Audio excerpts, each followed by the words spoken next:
এখন আমাদের যে এখন এমন পরিবেশ হয়েছে যে আমরা দুটো ভাতের জন্য আমাদের বড় স্যার, কারণ আমার দুটো মেয়ে আছে, কিছু নেই, আমি না খেয়ে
বাইরে কাজ কাম করতে যাই, ভালোই চলতাম, খাতাম, সংসারটা চলে। আমার স্বামী বাইরে কাজ করতো, তারপরে একটা গাড়ি ছিল আমাদের, সে গাড়িটা চালাইতো এসব। আর আমি বাড়িতে হাঁস মুরগি পালতাম, গরু ছাগল পালতাম, এইভাবে দিন কাটতো।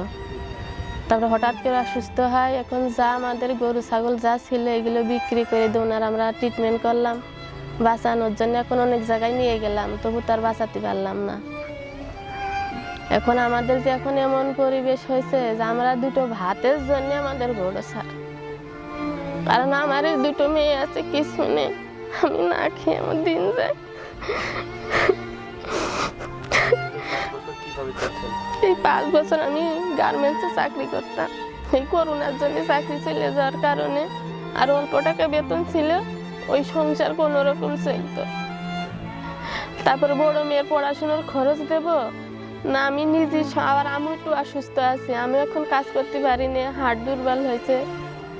আর টেনশন করার কারণে কোনো কিছু যে একটু ভালোভাবে করবো এদিকে আর শক্তিও পাইনি, ঠিক মতো ভালোভাবে খাতেও পাইনি স্যার, এমন অবস্থা আমাদের।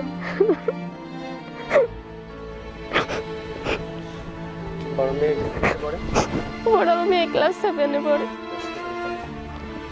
প্রত্যেকটা মানুষ চায় ভালোভাবে বাঁচতে, এখন আমার তো ভালোভাবে বাঁচার কোনো রাস্তা নেই, লাইনও নেই।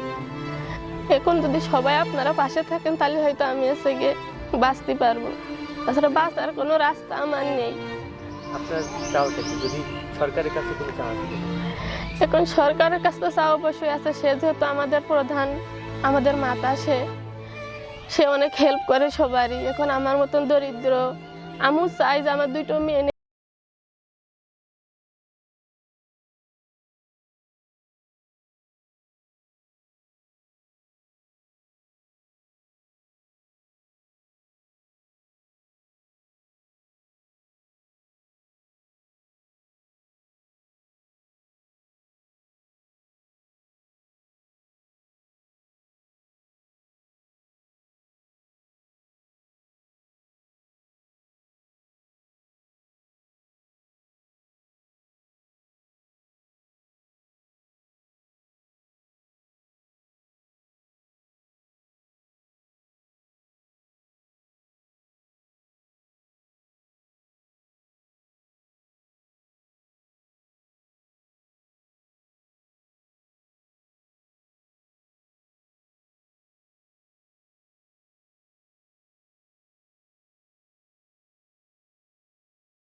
তাদের আছে, সামর্থ্য আছে গরিবের পাশে দাঁড়ানো, অসহায় মানুষের পাশে দাঁড়ানো। হয়তো আমার একটা ঠান্ডা মাথায় একটা হাত দিয়ে ভালোভাবে কথা বলা, এগুলো তাদের উচিত, যেন আমার সবাই মিলে আমার পাশে যেন তারা থাকে, আমার যেন তারা একটু সাহায্য করে, যাতে আমি ভালোভাবে বাঁচতে পারি, দুটো ভাত আমি খেতে পারি। আমার শুধু ভাতের আশা, মানুষ অনেক বাইসে থাকে, হয়তো অনেক আশা করে যে আমি তো বাড়ি করব, ঘর করব, আমার সুন্দর সামনে আমি এটা করবো, আমার তো কোনো আশাও নেই, কারণ আমার কিছু নেই স্যার, আমি কি দিয়ে আশা করব। আপনার নাম কি? আমার নাম তোয়াজ আলী শেখ, পিতা মৃত্যু মেসের আলী শেখ। আচ্ছা, আর আপনি হলো রেশমা খাতুনের শ্বশুর। জি। তা আপনার ছেলে যে মানে কেমন ছিল, ছেলে যে মারা গেল, এই ছেলে মারা যাওয়ার পরে আপনার যে দুইটা নাতি আছে, তার দুইটা বাচ্চা আছে, তার একজন স্ত্রী আছে, আপনার ছেলের কিন্তু অনেক দায়িত্ব ছিল তার পরিবারের প্রতি। তার পরিবারের প্রতি দায়িত্ব এখন সে তো নাই, তার পরিবারটা কীভাবে চলছে সব মিলে আমাদেরকে একটু বলেন তো। এখন কিভাবে চলছে, আমি ধরেন বৃদ্ধ, তারপরে জায়গা জমি নাই, এই ছেলে 4টে মেয়ে 8টা, এই সারা জীবনে আমি এই কৃষি কাম করে মানে জন বিক্রি করে আমি গ্যাগের লেখাপড়া শিখলাম। আমার ছোটো ছেলেরা আইএ পাস বললো বাড়ির থেকে যাবা, 4 লাখ টাকাও তুমি দিতে পারবে না, আমাকে চাকরি সরকারি হবে না। তাই কইয়ার মার কাছে এই কথা বললে উনি চলে গেলেন ঢাকায়, টাকা কোনে আছে দেখে আসে, এই কথা কয়ে তিনি যাইয়ে কোনে কোনে গার্মেন্টসে কোথায় কোথায় থেকে তারপরে বাড়ি আসলো। বাড়ি এসে বললো যে উনি আর হইলো না, এইবার গাড়ি কিনলো, গাড়ি কিনে আপনার গাড়ি এই রোডে চালাতে লাগলো, চালাই টালাই তারপরে আবার চলে গেল প্রাণ কোম্পানিতে। শেষে যাইয়ে ওই জায়গায় যে কবে অ্যাক্সিডেন্ট নাকি করেছে তা জানি না, ফ্যামিলি নিয়েই গিয়েছিল, বাসা ভাড়া করে সেখানে থাকতো। তো যাই কিছু ইনকাম হচ্ছিল, চলছিল ভালোই।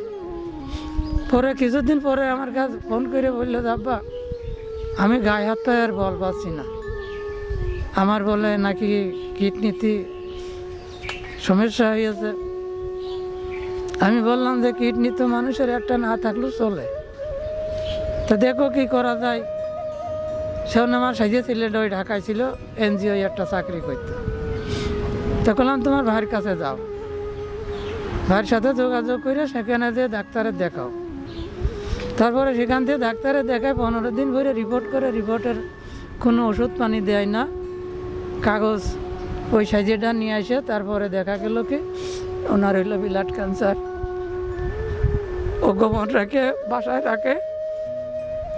ওই ছেলে আবার খুব চালু, গোপন গোপন ওই কাগজ কীভাবে ওই বাসায়তে দেখে ফোন করে আবার বলতেছে আমি এই অবস্থায় সাইজে ছেলের গোলাম যে আমি ভরা আসতে চাই না, আমি তো দেখতে চাই।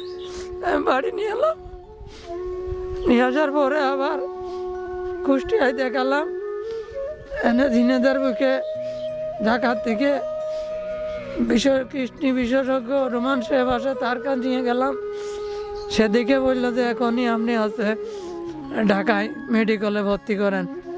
আমি সেই রাত্রে হালাত বেড়াতে টাকা দিয়ে মেডিকেলে পাঠালাম। মেডিকেলে যাইয়ে আমার মনে আর বাঁচে না। পরে সে যেটার সেখানে 1 সপ্তাহ রেখে বাড়ি নিয়ে এসে 25 দিনের দিন সে মারা গেল। আমি গরু ভাসি বেশি সেই দিন শোধ করলাম, আমি তো আর বাঁচাতে পারলাম না। আল্লাহ নিয়ে গেল, এখন কি করবো। আমি গান নিয়ে এখন ওই মাঝির কাছে চাইয়া চিনতে, এবারে এই পাড়া ঘরে চাইয়া কিছুটা ধান পাইলাম, তাই এনে দিছি, সেইটা খাচ্ছে। এখন তো নিজে জন্য বেচতে পারি না। এখন আমি এগাকে নিয়ে কি করব, আমি তো চলতে পারি না। আপনারা একটু দয়া করে যদি কোনো সহযোগিতা করে দিতে পারেন, হয়তো গ্রামবাসীরাও কিছু দিল, আপনারা কিছু দিয়ে এগাকের একটু দাঁড়ানোর স্থান। আমার জায়গা জমি নেই, এইটুকু জমি আমি সেই সময় কিনে বাড়ি করেছিলাম। এখন ওই পালি ওই একক তো খাইয়ে না খাইয়ে পড়িয়ে না পড়িয়ে এই অবস্থা। আজকাল যেন যে বিলাসিতার দিন দেখেন, উগাকের সেই বিলাসিতা নেই, কেটা দেবে আর কি করে কিনবে কোন। আমার তো ক্ষমতা নেই যে আমি কিনে দেবো 5টা। ওই যে ওইটা জুস পটেটো দাদা সিঙ্গাড়াইনি, আমি কই পাবো। তারপর তো আমি যেটুক পারি কি করবো, তার ভাব থাকলে তো প্রতি হাটে হাটে গাড়ি চালাইতো, প্রতি হাটে বাজার ঘাট বা মাছ মিষ্টি এনে দিত, কিন্তু সে তো নাই, কিটা দেবে। এখন আমি ভোটে গিয়েছিলাম একটা ঘরের জন্যে, যে টাকাকে যদি সরকারের দিকে একটা ঘর করে দেয় তো হয় ঘরে থাকলে আর আচার পাচার করে যতদিন শরীর চলে যাই করে খায়, মানুষ যেসা সহযোগিতা করে টুকটাক করে ওরা খাইয়ে ওই দুটো বড় হোক, বড় হয়ে তারপরে যদি ওরা মানুষ আল্লাহ যদি মানুষ করে যে এই জায়গা একভাবে চলবে, সে ঘর মেলা ঝামেলি, এখন করলে যে হবে খুব পরে। চেষ্টা আমি চালাচ্ছি, যার দূর পারি চালাচ্ছি। এখন প্রধানমন্ত্রী যদি আমাদের এই বলা বক্তব্য এইটা দেখিয়ে যদি শুনে সে যদি দয়া করে আমাদের কিছু সাহায্য করে, তাহলে হয়তো আমরা একটু দাঁড়াতে পারবো। এই আর কি আমাদের সাথে। আপনারা একটু যাক দয়া করে আইয়েছেন আমার এই গরিব মাসির বাড়ি, তা আপনারা একটু অনুমিতভাবে একটু নিজের মনে করে আপনারা একটু চেষ্টা করবেন। ধরেন আপনারা তো আমাদের মতনই একজন সন্তান, আমার এক ভাইয়ের সন্তান, সেইটা মনে করি আমার এতিমকে আপনারা একটু দয়া করবেন। আমি এই আর কিছু চাই না।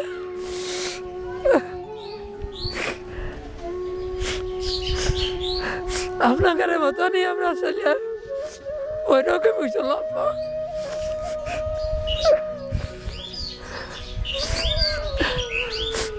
রেশমা খাতুন, সে খুব অল্প বয়সে বিধবা হয়েছে। তার হাজব্যান্ড ক্যান্সারে আক্রান্ত হয়ে 5 বছর আগে মারা গেছে। তার একটা বাচ্চা, 2টা মেয়ে, একটা 6 বছর আর একটা ক্লাস 7-এ পড়ে।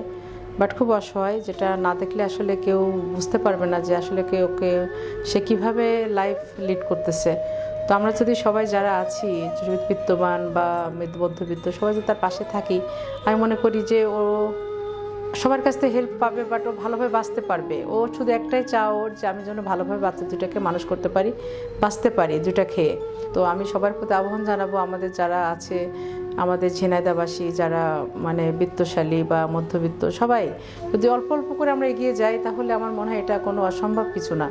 আপনারা সবাই এগিয়ে আসুন, রেশমার পাশে দাঁড়ান। আমার মনে করি যে ও দাঁড়ালে ও অন্তত মানসিক একটা সাপোর্ট পাবে। ওর যে অবস্থা আপনারা দেখলে বুঝতে পারবেন যে ওর আসলে কী অবস্থায় ও দিন যাপন করতেছে।